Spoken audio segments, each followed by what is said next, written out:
सभी छोटे बड़े पदाधिकारियों एवं कार्यकर्तागण, आज आप लोग उत्तर प्रदेश में विधानसभा के लिए हो रहे आम चुनाव में कोरोना नियमों का पालन करते हुए अपनी पार्टी के उम्मीदवारों के समर्थन में मुझे सुनने के लिए यहाँ इकट्ठा हुए हैं, तो उसके लिए मैं आप सभी लोगों का हार्दिक दिल से आभार प्रकट करती हूँ। और अब मैं सबसे पहले अपनी पार्टी के संबंध में ये कहना जरूरी समझती हूँ कि हमारी पार्टी ये चुनाव उत्तर प्रदेश की लगभग सभी विधानसभा की सीटों पर अकेले अपने बलबूते पर ही पूरी तैयारी व दमदारी के साथ यहाँ सन 2007 की तरह फिर से अपनी पार्टी की पूर्ण बहुमत की सरकार बनाने के लिए लड़ रही है, ताकि आपको वर्तमान में भाजपा के चल रहे जातिवादी, संकीर्ण, अहंकारी व तानाशाही वाले शासन से मुक्ति मिल सके। इसके साथ ही हमारी पार्टी ने पूर्व की तरह इस चुनाव में भी बीएसपी से जुड़ने की तादाद को ध्यान में रखकर फिर उसी अनुपात में ही यहाँ सर्व समाज के लोगों को टिकट भी दिए हैं। और अब इस चुनाव में आप लोगों को अपना वोट कांग्रेस, बीजेपी, सपा व अन्य विरोधी पार्टियों को न देकर केवल अपनी एकमात्र हितैषी पार्टी बीएसपी को ही देना क्यों जरूरी है, इसे आप लोगों को समझना होगा। हालांकि इस संदर्भ में आप लोगों को ये मालूम है कि आजादी के बाद शुरू में काफी लंबे समय तक केंद्र व उत्तर प्रदेश सहित देश के अधिकांश राज्यों में भी कांग्रेस पार्टी की ही अकेले यहाँ सरकारें रही हैं, किंतु इनकी गलत नीतियों व गलत कार्य प्रणाली की वजह से ही अब ये पार्टी केंद्र के साथ साथ बहुत पहले ही उत्तर प्रदेश की सत्ता से भी बाहर हो गई है। इसके साथ ही ये पार्टी जबरदस्त जातिवादी होने के कारण शुरू से ही हर मामले में यहाँ दलित, आदिवासी व अन्य पिछड़ा वर्ग विरोधी पार्टी भी रही है और अभी भी है, जिस कारण केंद्र में रही इस कांग्रेस पार्टी की सरकार ने इन वर्गों के मसीहा व भारतीय संविधान के मूल निर्माता परम पूज्य बाबा साहब डॉक्टर भीमराव अंबेडकर को भारत रत्न की उपाधि से भी सम्मानित नहीं किया था, जिसके लिए वो हर प्रकार से पात्र भी थे। इतना ही नहीं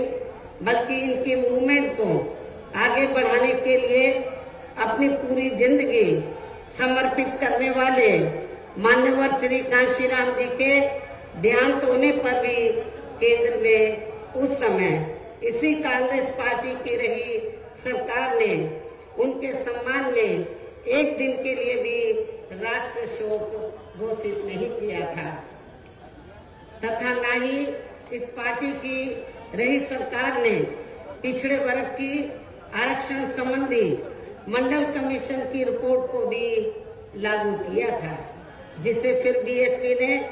अपने कड़े संघर्ष व अथक प्रयासों से केंद्र में रही श्री बीपी सिंह की सरकार से ही लागू करवाया था। साथ ही इसी सरकार में ही बाबा साहब डॉक्टर भीमराव अंबेडकर को भी भारत रत्न की उपाधि से सम्मानित किया गया था, जो इनके अपार अनुयायियों की वर्षों से ये दिली चाहत भी थी। लेकिन अब केंद्र व अधिकांश राज्यों की भी सत्ता से बाहर होने के बाद यही कांग्रेस पार्टी खासकर दलितों, आदिवासियों व अन्य पिछड़े वर्गों के वोटों की खातिर आए दिन किस्म किस्म की नाटकबाजी करती रहती है, जबकि इन वर्गों के मामले में इस पार्टी की सच्चाई तो ये है कि कांग्रेस पार्टी जब सत्ता में होती है और इनके अच्छे दिन होते हैं तो तब इस पार्टी को इन वर्गों का विकास व उत्थान आदि याद नहीं आता है तथा न ही इनको महिलाओं की भी भागीदारी याद आती है। इतना ही नहीं बल्कि इस पार्टी के बाद खासकर यहाँ सपा व बीजेपी आदि की बनी सरकार में भी यूपी की जनता हर मामले में व हर स्तर पर काफी ज्यादा दुखी रही है। सपा की सरकार में तो अधिकांश यहाँ गुंडों, बदमाशों, माफियाओं व अराजक तत्वों एवं सरेआम लूट खसोट करने वालों का ही राज रहा है, जिसकी खास वजह से ही इस सरकार में आए दिन यहाँ जाति व धर्म के नाम पर तनाव व दंगे आदि ही होते रहे हैं। इस मामले में पश्चिमी यूपी का मुजफ्फरनगर कांड इसका खास उदाहरण है। प्रदेश में विकास के कार्य भी ज्यादातर यहाँ एक विशेष क्षेत्र व एक विशेष समुदाय के लोगों तक ही सीमित होकर रह गए हैं। और इतना ही नहीं, सपा की सरकार के चलते दलित व अति पिछड़े वर्गों के लोगों के साथ तो हर स्तर पर सोतेला रवैया अपनाया गया है। आप लोगों को ये मालूम है कि जब सपा पावर में आई तो सपा सरकार ने एक काम ये किया सबसे पहले सत्ता में आते ही कि हमारी पार्टी की सरकार ने जो दलित और अन्य पिछड़े वर्ग में समय समय पर संत गुरु और महापुरुष हुए तो उनको आदर सम्मान देने के मकसद से, उद्देश्य से हमारी पार्टी की सरकार ने जिन नए जिलों के नाम इनके नाम से रखे, नई योजनाओं के नाम इनके नाम से रखे तो उनको बदल दिया। और इतना ही नहीं, मैं सरकारी कर्मचारियों को भी ये बताना चाहती हूँ कि जब पदोन्नति में आरक्षण को लेकर तो पार्लियामेंट में बिल आया तो यही समाजवादी पार्टी थी जिसने इस बिल को फाड़ दिया था और इस बिल को पास नहीं होने दिया, ताकि जो दलित वर्ग के लोग हैं उनको पदोन्नति में आरक्षण की सुविधा न मिल सके।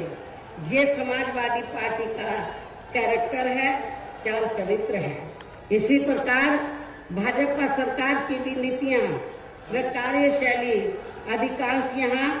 जातिवादी, पूंजीवादी एवं आरएसएस के संकीर्ण एजेंडे को ही लागू करने पर टिकी रही है, जिससे प्रभावित एवं शिकार हुए लोगों का इस सरकार में सही से विकास व उत्थान आदि नहीं हो सका है। साथ ही इनका हर स्तर पर काफी ज्यादा उत्पीड़न भी किया गया है। धर्म के नाम पर हमेशा यहाँ तनाव व नफरत आदि का वातावरण ही बना रहा है, ये किसी से छिपा नहीं है। प्रदेश में हर प्रकार के अपराध भी काफी ज्यादा बढ़े हैं।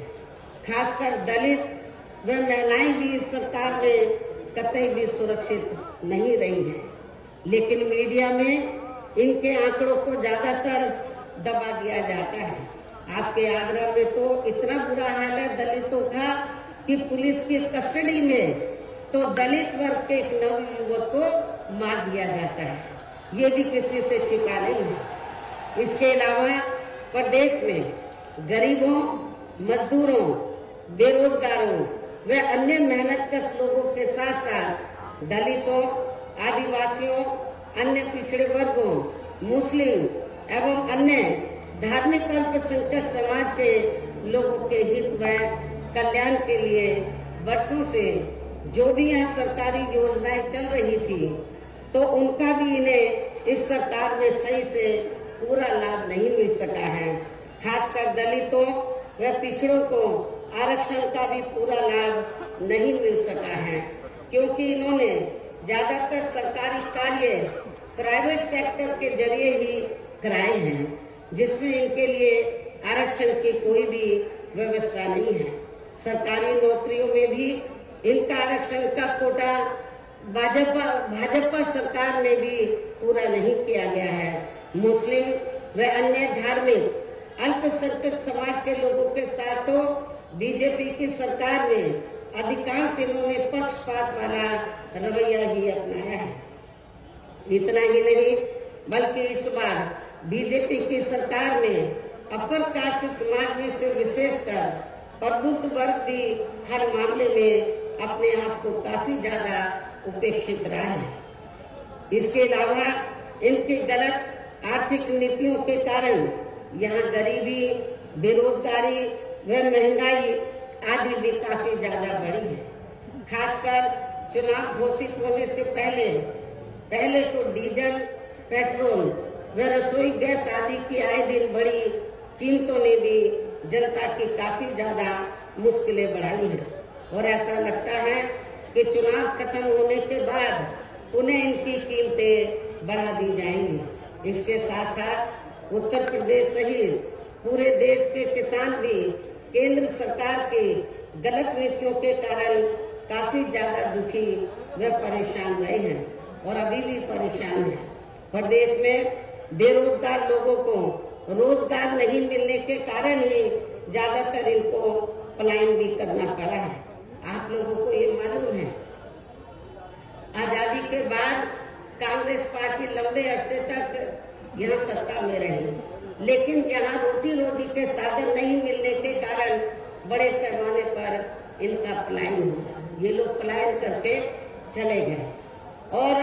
और इसके साथ ही जब बीजेपी पावर में आई तो आप लोगों को मालूम है कि ये सिलसिला जारी रहा और कोरोना काल में जो लोग बाहर के राज्यों से वापिस आ गए, जब उनको रोटी रोटी के साधन नहीं मिले तो उन्हें पुनः पलायन करना पड़ा। मुजफ्फरनगर में भी बड़े पैमाने पर सपा सरकार में लोगों को पलायन करना पड़ा। तो ये तीनों पार्टियों की जो सरकारें हैं, चाहे कांग्रेस सत्ता में रही हो, चाहे समाजवादी पार्टी, चाहे बीजेपी, इन सभी पार्टियों की सरकारों में किसी न किसी कारणवश जो दुखी पीड़ित लोग हैं, खासकर बेरोजगार लोग हैं, उनको पलायन करना पड़ा है। इस प्रकार से इन सभी विरोधी पार्टियों की रही सरकारों में शुरू से ही यहाँ यूपी की जनता काफी ज्यादा दुखी व परेशान रही है। खासकर कोरोना महामारी के दौरान तो इन सभी की हालत और भी ज्यादा खराब हो गई है। ऐसे में इन सभी विरोधी पार्टियों की रही सरकारों से निजात पाने के लिए अब इस चुनाव में यहाँ प्रदेश की जनता को अपनी एकमात्र हितैषी पार्टी बहुजन समाज पार्टी की ही सरकार बनाना बहुत जरूरी है, जिसने अपने चारों रहे शासनकाल के दौरान बिना पक्षपात व भेदभाव आदि के यहाँ कमजोर एवं उपेक्षित वर्गों के लोगों के साथ साथ सर्व समाज में से गरीबों, मजदूरों, बेरोजगारों, किसानों, व्यापारियों, कर्मचारियों, वकीलों एवं अन्य मेहनतकश लोगों के साथ ही युवाओं, छात्रों, महिलाओं व बुजुर्गों आदि के भी विकास एवं उत्थान के लिए अनेक ऐतिहासिक एवं महत्वपूर्ण कार्य किए हैं। इसके अलावा बीएसपी की रही सरकार ने दलित एवं अन्य पिछड़े वर्गों में जन्मे अपने महान संतों, गुरुओं व महापुरुषों आदि को भी विभिन्न रूपों में पूरा आदर सम्मान दिया गया है, जिनकी यहाँ सभी विरोधी पार्टियों की रही सरकारों में काफी ज्यादा उपेक्षा की गई है। इसके साथ साथ बीएसपी की सरकार में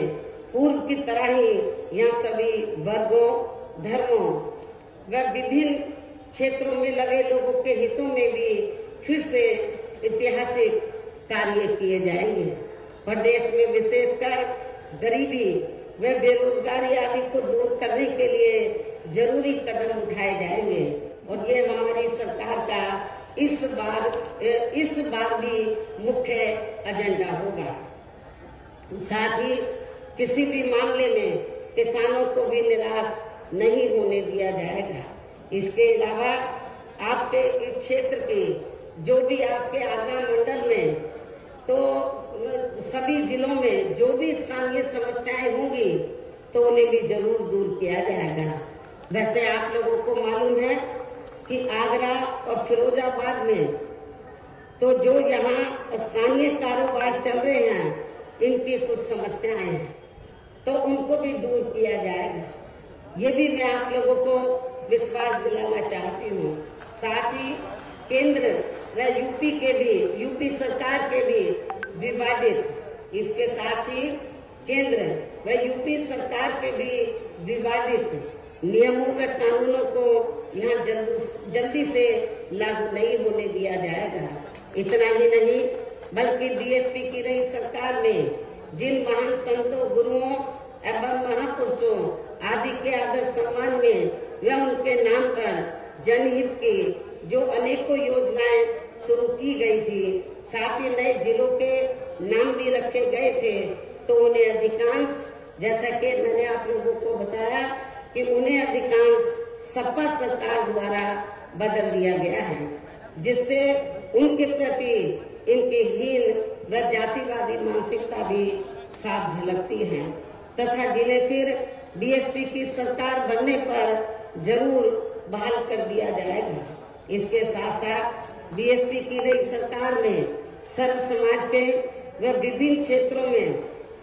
लगे लोगों के हितों में जो अनेकों महत्वपूर्ण व ऐतिहासिक फैसले लिए गए थे, जिन्हें सत्ता परिवर्तन होने पर बाद में सपा व बीजेपी की सरकार ने ज्यादातर दरकिनार कर दिया है, तो उन्हें भी फिर से शुरू किया जाएगा। इसके साथ ही बीएसपी की सरकार बनने पर यहाँ बीजेपी व सपा आदि के शासनकाल की तरह कानून व्यवस्था को किसी भी कीमत पर खराब व लचर नहीं होने दिया जाएगा और हर स्तर पर कानून द्वारा कानून का राज कायम किया जाएगा। जाति व धर्म के नाम पर यहाँ लोगों का किसी भी प्रकार से शोषण व उत्पीड़न आदि नहीं होने दिया जाएगा। खासकर कानून व्यवस्था को बेहतरीन बनाने के लिए विशेष अभियान के तहत व दलगत राजनीति से ऊपर उठकर यहाँ गुंडों, बदमाशों, माफियाओं व अन्य आपराधिक एवं अराजक तत्वों को भी जेल की सलाखों में ही भेजा जाएगा। जहां मेरी सरकार में इनकी जेल के बाहर नहीं बल्कि जेल के अंदर ही सही जगह होती है। इतना ही नहीं बल्कि जाति, धर्म व राजनीतिक द्वेष की भावना के तहत जिन लोगों को खासकर धरना प्रदर्शन आदि के नाम पर जबरदस्ती गलत धाराओं में फंसाकर उन पर अनेकों केस चलाए हुए हैं वर्तमान भाजपा सरकार में, तो उन मामलों की भी सही से जांच करा के उनके केस भी खत्म किए जाएंगे। अर्थात वर्तमान भाजपा सरकार में प्रदेश की जेलें जो अधिकांश ऐसे लोगों से भर दी गई हैं, तो उन्हें खाली करा के केवल यहाँ आपराधिक तत्वों को ही रखा जाएगा। इसके अलावा प्रदेश में खासकर शिक्षा के क्षेत्र में व अन्य और विभागों के भी कर्मचारी जो आए दिन अपनी मांगों को लेकर धरना प्रदर्शन एवं हड़ताल आदि करते रहते हैं, तो उन सभी मामलों को निपटाने के लिए एक आयोग का गठन किया जाएगा और उनकी सही मांगों को मान लिया जाएगा। इसके साथ ही यहाँ मैं ये भी कहना चाहती हूँ कि कुछ महीने पहले मैंने दिनांक 7 सितंबर को प्रबुद्ध वर्ग की सुरक्षा, सम्मान व तरक्की आदि को लेकर किए गए सम्मेलन में तथा इसके बाद दिनांक 9 अक्टूबर को माननीय श्री कांशीराम जी की पुण्यतिथि के मौके पर भी मैंने सर्वजन हिताय व सर्वजन सुखाय को लेकर जो भी कार्य करने के लिए कहा है, तो उन पर भी जरूर अमल किया जाएगा। लेकिन वे सभी कार्य करने के लिए इस चुनाव में यहाँ बीएसपी की सरकार बनाना बहुत जरूरी है, जिसके लिए पार्टी के लोगों को वोट पड़ने तक या सभी विरोधी पार्टियों के साम दाम दंड भेद आदि हथकंडों से भी जरूर सावधान रहना है। और इस मामले में विरोधी पार्टियां चुनाव होने से कुछ समय पहले या चुनाव के दौरान भी खासकर अपने अपने पक्ष में हवा बनाने के लिए मीडिया व ओपिनियन पोल एवं सर्वे आदि का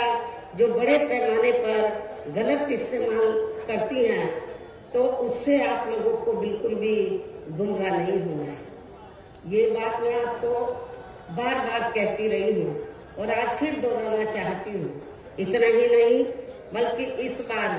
कुछ जातिवादी मीडिया ने इस चुनाव में हमारी पार्टी के लोगों का मनोबल गिराने में भी ये कहकर कोई कसर नहीं छोड़ी है कि इनके नेता कहीं नजर नहीं आ रही है। ये आए दिन मीडिया में इसको न्यूज को फ्लैश करते रहे, जबकि इस मामले में हकीकत तो ये है कि देश में शुरू में फैले कोरोना का प्रकोप थोड़ा कम होते ही मैं दिल्ली से लखनऊ आ गई थी और पिछले लगभग 1 साल से मैं लखनऊ में ही रहकर अपनी पार्टी को मजबूत बनाने के कार्य में लग गई थी। इसके साथ ही इस कार्य में यहाँ ज्यादा ध्यान देने की वजह से मैंने पिछले 1 वर्ष से बाकी राज्यों का भी कार्य लखनऊ से ही देखा है और 1 वर्ष में केवल मैं 2 दिन के लिए दिल्ली गई थी। 1 वर्ष में केवल मैं 2 दिन के लिए दिल्ली गई थी जब मेरी मदर की मृत्यु हो गई थी और इस 1 वर्ष के दौरान मैंने यहाँ पार्टी को फिर से पोलिंग बूथ स्तर पर कैडर के आधार पर यहाँ सही से खड़ा किया है। आप लोगों को मालूम है कि पहले जो कमेटियां बनी थी तो ज्यादातर फर्जी थी।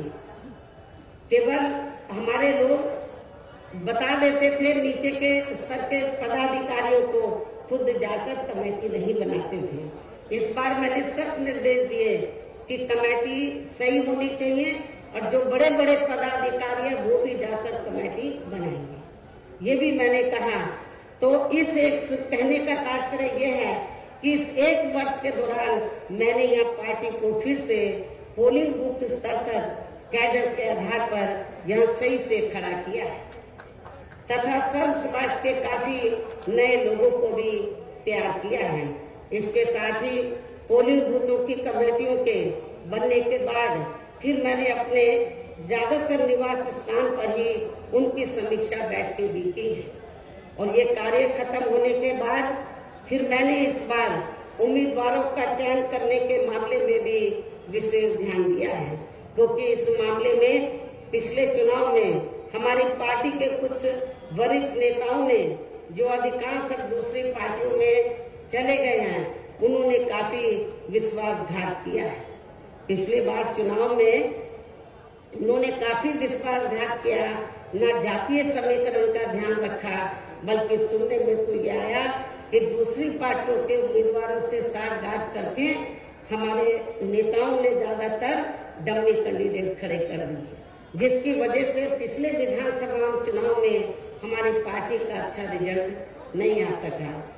इस चीज का मैंने विशेष ध्यान दिया इस बात की तरफ और मैंने ये फैसला लिया कि इस बार मैं ये कार्य अपनी देखरेख में खुद करूंगी। 403 विधानसभा की सीटें हैं, एक एक सीट पर मैं उम्मीदवार से खुद मिली हूँ, अपने रेजिडेंस पर उनका पूरा परिचय लिया, तो तब मैंने उनका टिकट फाइनल किया है, ताकि पिछले चुनाव की तरह हमारे साथ कोई धोखा न हो जाए। और इसके बाद जैसे ही मैं इस कार्य से कल मैं फ्री हुई इस कार्य से, तो आज मैं अपनी पार्टी के उम्मीदवारों को जिताने की अपील करने के लिए यूपी की दलितों की खास राजधानी आगरा में आप लोगों के बीच में आ गई हूँ।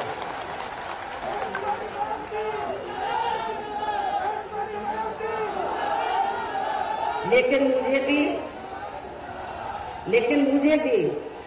पूरे यूपी में अपने खासकर दलित वर्ग के लोगों पर ये नाज है कि वे मीडिया के इस दुष्प्रचार पर कि इनके नेता कहाँ हैं उससे कतई भी गुमराह नहीं हुए और अपने कार्य में पूरे जी जान से डटे रहे, जिसके कारण इस दौरान बाकी जातियों के लोग भी बीएसपी में बड़े पैमाने पर जुड़े हैं। जब वीकर सेक्शन के लोग, दलित वर्ग के लोग बड़े पैमाने पर कैडर के आधार पर जुड़े, जिसकी तरफ मैंने विशेष ध्यान दिया,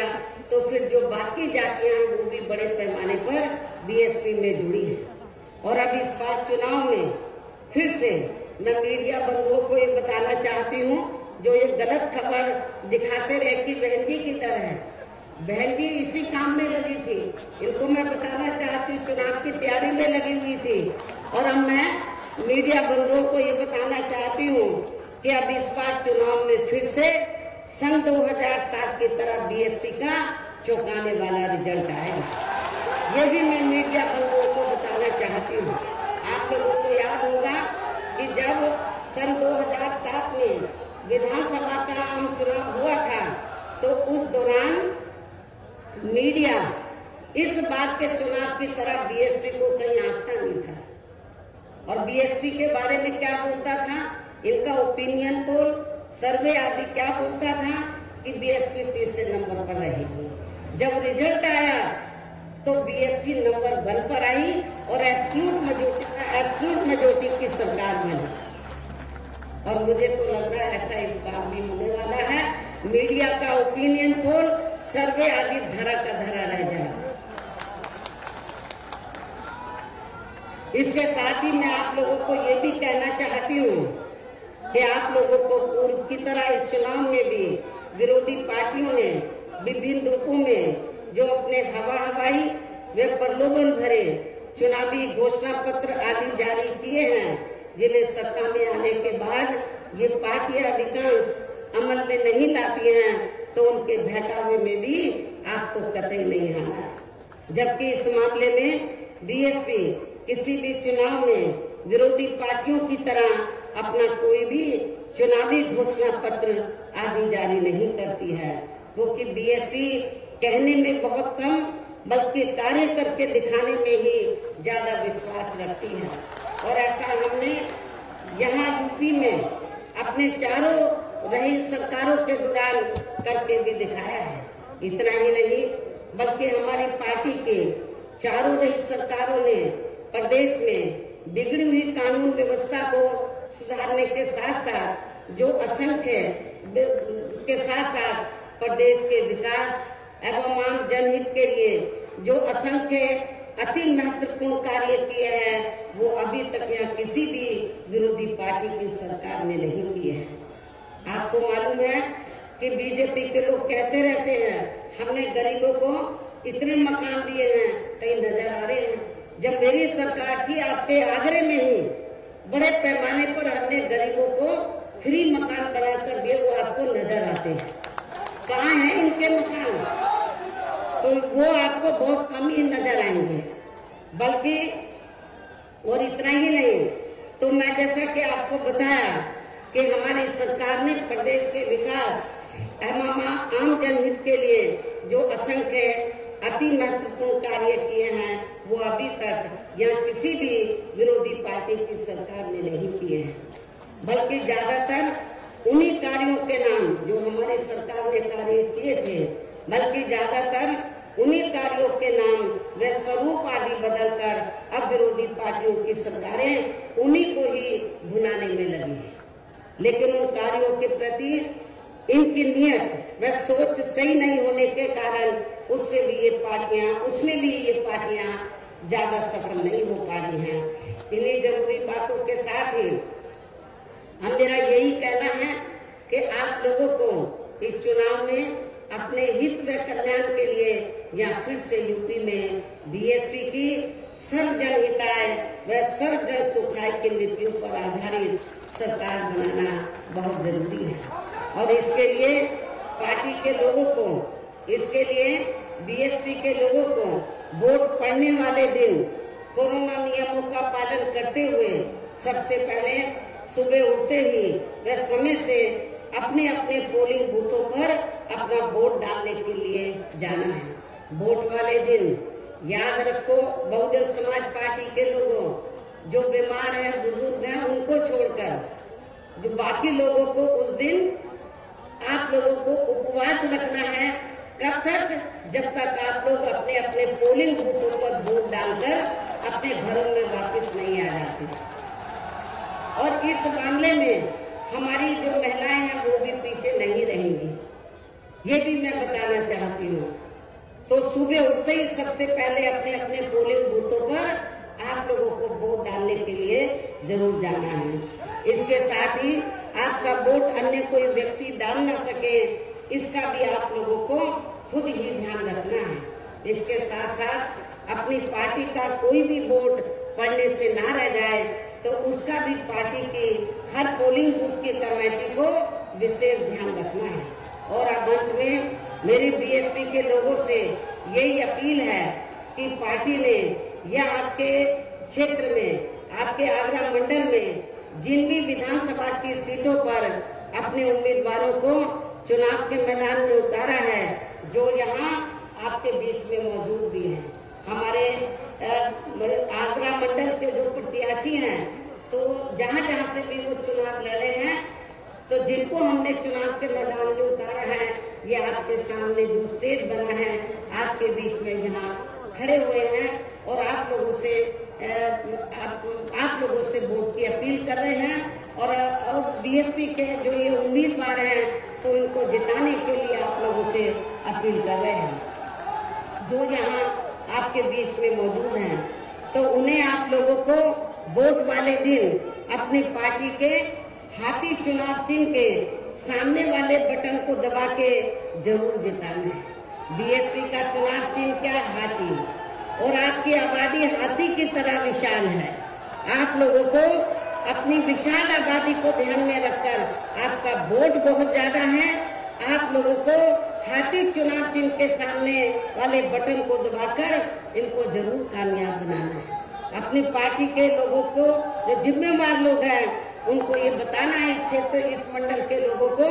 कि बीएसपी ने अपनी सरकार के दौरान जो कार्य किए हैं, मेरे ख्याल आजादी के बाद किसी भी पार्टी की सरकार ने उतने कार्य नहीं किए हैं। चाहे डेवलपमेंट का मामला है, चाहे लॉ एंड ऑर्डर का मामला है। और इतना ही नहीं,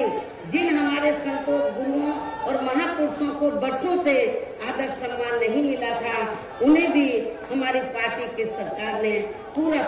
आदर सम्मान दिया है। और जब आप लोग लखनऊ जाते हैं, पहले का लखनऊ आप लोगों ने देखा होगा और मेरे सत्ता में आने के बाद का लखनऊ देखा होगा।